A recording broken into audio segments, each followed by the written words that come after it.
Racikan Berita. Bismillahirrahmanirrahim. Assalamualaikum warahmatullahi wabarakatuh.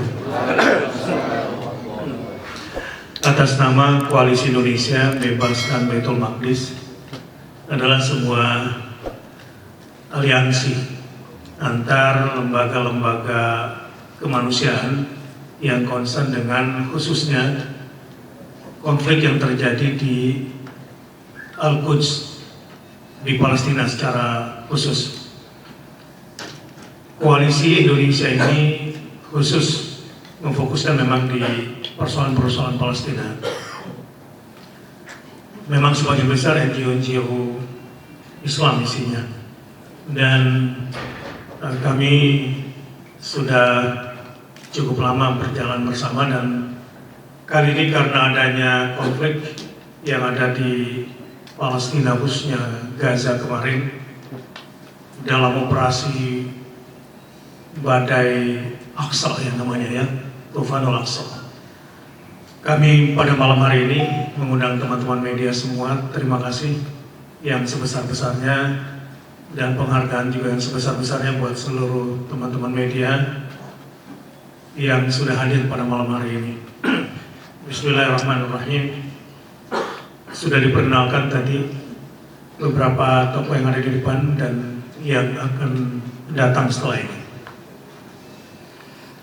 Kalau ada yang bilang bahwa katanya Gaza itu atau Hamas itu teroris, ya ini perlu kami jelaskan kronologisnya. Gaza itu selama 16 tahun ya, itu 2 juta korbannya, 2 juta nyawa. Bahwa apa yang dilakukan oleh Gaza pada tanggal 7 dini hari, memang serangan pagi, Fal-Mughirati Subha, itu kodenya Igharat as-Subha. Sebetulnya sudah pada puncak kesabarannya, karena mereka mengingatkan politik akan dihadapi dengan politik, tetapi jangan sentuh Al-Aqsa. Nah sayangnya peringatan demi peringatan, terutama upaya Zionis Israel yang ingin menjadikan Masjid Al-Aqsa itu terbagi sebagaimana Masjid Al-Khalil Ibrahim di Hebron. Mereka menuntut pembagian waktu dan pembagian tempat yang pada akhirnya penguasaan secara total, sebagaimana tanah Palestina yang juga awalnya jatah mereka cuma 20%, kalau melihat perjanjian tahun 48, kemudian berubah menjadi mungkin 90/10 yang mau diambil semuanya. Jadi keliru besar kalau menuduh Gaza yang sudah tidak tahan lagi lama-lama lapar, Gaza yang sudah tidak bertahan lagi lama-lama luka terus, Gaza yang sudah tidak tahan lagi karena sudah terlalu lama di blokade, sudah terlalu lama di embargo. Bagaimana mungkin teroris yang sebenarnya adalah Zionis Israel, kenapa dibalikan kepada Gaza, khususnya kelompok-kelompok perlawanan yang ada di sana? Itu peristiwa ini dilatar belakangi dengan penistaan bertubi-tubi terhadap Al-Aqsa. Itu dasarnya sebetulnya. Jadi bukan ujuk-ujuk serangan pagi begitu saja, bukan, karena ada proses panjang, resolusi demi resolusi, perjanjian demi perjanjian, semuanya tidak ada yang ditepati karena memang mereka tidak pernah mau menepati janjinya. Belum lagi dukungan negara kuat di Amerika dan sekutu-sekutunya. Nah karenanya pada malam hari ini saya ingin memberikan beberapa penjelasan dalam press conference pada malam hari ini. Yang pertama, memang apa yang dilakukan oleh Gaza bersama kelompok-kelompok perlawanannya cukup mengagetkan memang, dan membangunkan dunia Islam yang tertidur dan terpesona dengan narasi-narasi Zionis Israel yang digambarkan paling hebat persenjataannya, yang digambarkan paling hebat pula intelijennya, tapi ternyata tidak seperti yang digambarkan. Dan ini justru membangkitkan semangat dunia Islam, khususnya pemimpin dunia Islam lebih khusus lagi, dan para pemuda Islam di dunia, sehingga bahkan Al-Azhar Asy-Syarif, Syekhul Azhar mengucapkan terima kasih. Al-Azhar mengucapkan terima kasih dalam rilis resminya karena Gaza telah membangunkan, telah membangkitkan, telah menyemangatkan khususnya mereka-mereka yang selama ini dinindabobokan oleh narasi-narasi penjajah itu. Karenanya kami bersama mereka juga, bersama Al-Azhar dan bersama tokoh-tokoh Islam dunia, yang berterima kasih atas apa yang telah mereka lakukan. Yang kedua, kami juga ingin mengutarakan duka sedalam-dalamnya terhadap korban, terutama di peperangan hari ketiga dan keempat ini, di mana bombardir Israel terhadap pemukiman sipil, tempat-tempat sipil menjadi korbannya pada hari ini, dan memang cukup mengejutkan. Sejak 1973 belum ada kekuatan seperti sebesar kemarin, sebesar operasi Badai Aqsa atau Tufanul Aqsa.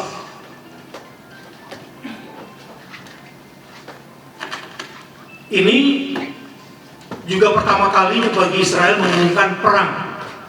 Yang terjadi selama ini adalah invasi. Invasi itu biasanya dilakukan oleh yang kuat terhadap yang lemah. Namun kali ini pernyataan perang itu mungkin barangkali tanpa disadari adanya rasa keseimbangan, melihat keseimbangan yang terjadi. Seperti kita ketahui, Amerika tidak menunggu waktu selain langsung menggelontorkan dana 8 miliar, juga mengirimkan kapal induk berikut pasukannya. Untuk itu, kami juga meminta kepada pemerintah Indonesia, yang terhormat Bapak Presiden Republik Indonesia Insinyur Joko Widodo, dan kepada yang terhormat Bapak Wakil Presiden Kiai Haji Ma'ruf Amin, dan kepada yang terhormat Ketua MPR RI Bapak Bambang Susatyo, dan kepada yang terhormat Ketua DPR RI Ibu Puan Maharani. Saya sudah mendengar pernyataan Presiden yang tetap konsisten, dan mudah-mudahan instruksi Presiden kepada para menterinya, dalam hal ini utamanya Kementerian Luar Negeri, semoga bisa ditindaklanjuti ke tingkat teknis dalam bentuk lembaga-lembaga kemanusiaan yang ada di Indonesia ini diberikan semacam kawalan ataukah dibukakan jalan untuk memberikan bantuan kemanusiaan, karena energi dan air betul-betul diputus di sana. Tidak mungkin NGO ini bisa menembus perbatasan khususnya dari Rafah ke Gaza kalau tidak ada semacam rekomendasi atau dukungan dari negara. Semoga harapan kami dapat didengar. Kepada masyarakat Indonesia, kami juga mengajak untuk berempati, berpihak kepada kemanusiaan yang terjadi di sana, berpihak pada kebenaran yang bersumber kepada Undang-Undang Dasar, bahwa Indonesia sama sekali tidak mentolerir penjajahan di muka bumi karena tidak sesuai dengan peri kemanusiaan dan peri keadilan. Dan Indonesia masih dalam prinsip dasarnya bahwa hakikatnya Palestina adalah negara merdeka yang harus diakui kemerdekaannya. Karenanya rakyat Indonesia jangan ragu-ragu, jangan bingung karena kita didukung oleh Undang-Undang Dasar, didukung oleh negara untuk menyatakan keberpihakan kita terhadap Palestina, juga rakyatnya, serta hak-hak kedaulatan dan kemerdekaannya. Untuk itu kita sama-sama berempati dan berdoa, dan juga memberikan bantuan-bantuan diplomatik atau dukungan-dukungan moral yang bisa kita berikan. Jika memang ada lembaga dipercaya, silakan berikan juga dukungan material untuk saudara-saudara kita di sana yang memang sangat membutuhkan. Kita lihat gedung-gedung rumah-rumah mereka juga sudah rata dengan tanah, sementara mereka dalam embargo ekonomi dan blokade teritorial. Kepada para tokoh, baik para ulama terutamanya, di hari Jumat menganjurkan kepada seluruh para asatidz di bawahnya agar mengajak umat dalam khutbah-khutbah Jumatnya untuk berdoa, qunut nazilah, dan melakukan pembelaan apa yang bisa diberikan dan apa yang bisa dilakukan untuk saudara-saudara kita di Palestina.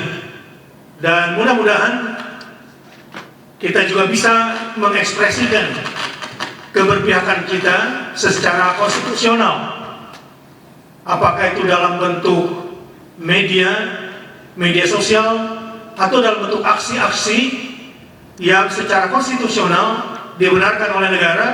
Maka kita bersama-sama, kita bersatu seluruh Indonesia membuktikan keberpihakan kita sebagai negeri yang mayoritas muslim untuk melakukan aksi bersatu mendukung kemerdekaan dan kedaulatan Palestina.